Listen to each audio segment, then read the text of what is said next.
Hi guys, welcome to today's video. I hope you are fine. Today's on Sunday evening. Is it evening or afternoon? Sunday afternoon. So today I wanted us to talk about the culture shocks that I've encountered here in Kuwait since I came in this country. And for it, things they are so much different from how I used to see them from my point of view when I was in Kenya. And I've encountered so many challenges, so many positive challenges, negative challenges here and there, and some culture shocks that I have never even dreamt about them. So some of these things that have shocked me in this country, I can say number one is food. Let's start with food. Food. When I came here, the first I arrived here in Kuwait at 1 p.m. 1 a.m. in the morning. Saa saba usiku. So, and I had traveled for like a day and some hours, and of course I was hungry. So when I arrived here at Kuwait, there's this guy who welcomed us, and he's the one who went to buy for us food. And the first food that we had to eat here in Kuwait, it was rice, rice and chicken. So we went and bought us food. We ate our dinner. The thing is that Kuwait people, they love fashion and clothes very much. Actually, they go most of the people they go shopping for clothes like every day. Every day you find people in the malls, in the lifestyle shops, in the baby shops, at Splash, shopping for clothes. So that thing really shocked me, like Kenya. Like in Kenya, you can find somebody going even a month or two or even a year. Because most of the time I used to know when I was in Kenya, I used to know that new clothes were being bought on December.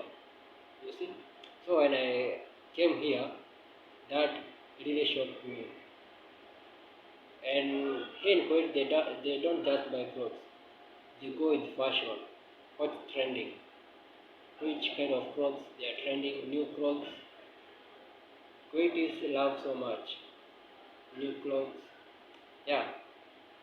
So the other thing that came to me as a shock is the mode of communication and language. When you're talking to somebody here in Kuwait, let's say like for me, I'm not an Arabian. I'm a Kenyan, so I don't know much that much Arabic. So people here, when they say maybe like a black guy, chances are I might be known to speak Arabic, or I may not be able to speak Arabic. So you find them talk, and the guy who is talking to me maybe in Arabic, he doesn't know how to speak in English. So you see him using signs, like if he want to tell me something, like let's say it's a customer want a trolley for doing shopping, you see him doing like this, and then you know he want Arabic. He will say Arabic, and when you see doing hands like this, you know he wants trolley. Yeah. So talking in sign language,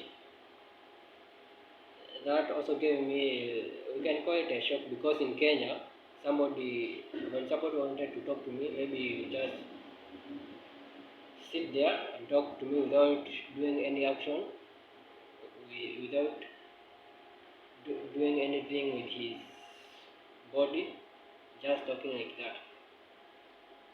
And also, like and another shop that shocked me is face expression, especially for ladies. You see a lady or a man, anybody you meet, let's say he want to greet you, then there's that perfect smile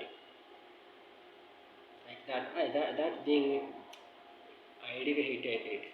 You can see somebody would come, greet you, then smile like this, and then after a step, two steps there, you see him, her face shrink, and that left me wondering. Yeah?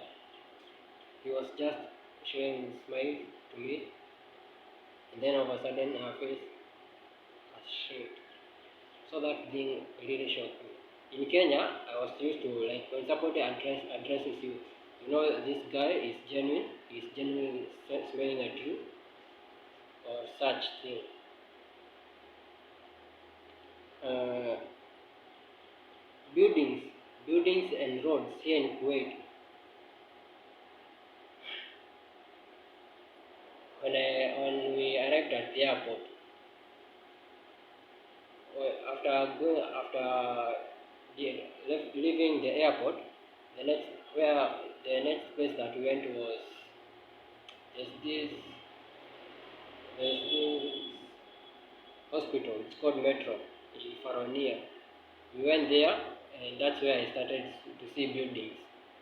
And the way buildings they were built here, it's totally different from how we build houses in Kenya. Totally different, and that really shocked me. Also, the roads, you will find roads here are so much wide, like roads in Kenya, and they are very well kept and built. Hakuna zile bumps mingi like in Kenya, and I found it very nice because vehicles moved with ease like Kenya. Yeah, so I can say the government here in Kuwait have done really a good, nice job compared to other places that I've been. So buildings shocked me a lot because, like in Kenya, I used to see flats with balcons. Here flats that I see, okay, some they have balcons, but the balcons are not for putting clothes or just staying there outside. Most of the balcons here they used to keep the AC for regulating temperature. And also another thing that shocked me, still in the constructions of buildings, you find like most of the buildings, let's say from the basement, from the ground floor, they are made of glass. Most buildings they are made of glass, and even the doors are made of glass. Unlike in Kenya, the ground floor is built of story, bricks, or wood. Yeah.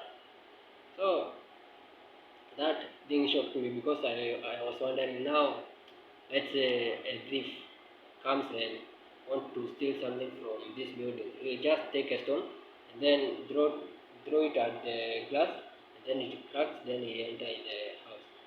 But I think security here is we can say security here is good because those glasses have been here and it's not easy to find any that has broken down. The doors they are made of glass and they are automated in such a way that when you go near, hey, unakaribia mlango hivi inajifungua yenyewe. Huko hivyo Kenya I didn't see that such doors. But here when you pass in near glass, you see it opening it by itself. You see, so that also came to me as a shock. I know for those who have traveled before me in other countries or in other developed areas might have seen such doors and windows, But as for me now that this is my first time to be here in Kuwait and then in a new country, so I'm experiencing this as a culture shock to me because I've never seen them before. And something else, it's about vehicles and how they move in roads.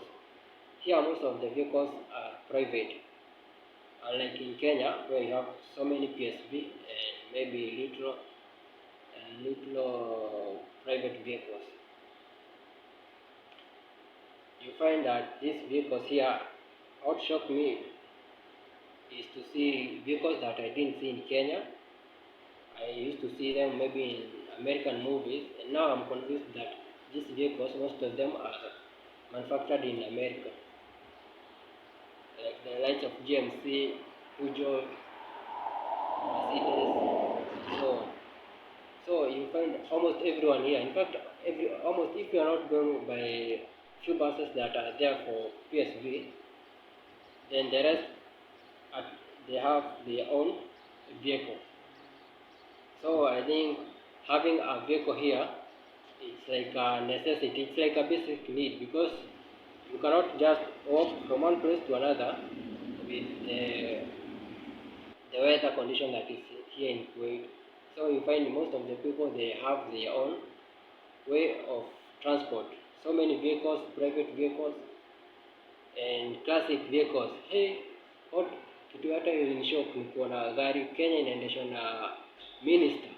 Huko hivyo nakutana na kijana atoshana kama mimi na ako na hiyo V8, ako na Hammer and I was like God. Kwani sisi Kenya ni wapi ndo tulikosea?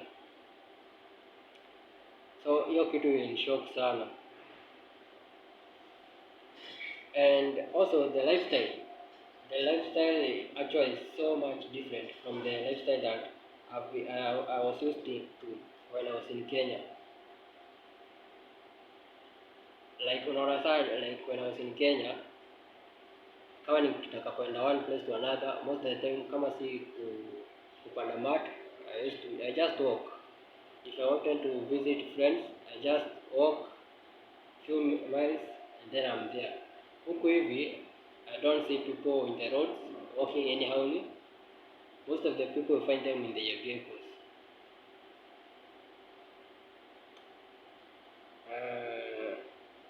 Food, did you talk about food? Yes. Traffic. Oh, hapo hivyo kwa barabara, traffic, it's another thing. Imagine, unatembea for a long distance na usione polisi kwa barabara. Ati anasimamisha gari, sijui imefanya hivi, imedisobey rules. Huku hivi sheria zinafuatwa. Traffic light ikiturn red, unaona gari imesimama zote from all sides. Turn green, zinaenda from side to side. Like in Kenya, guys, you can see vehicle waiting at the traffic light, and there's no police around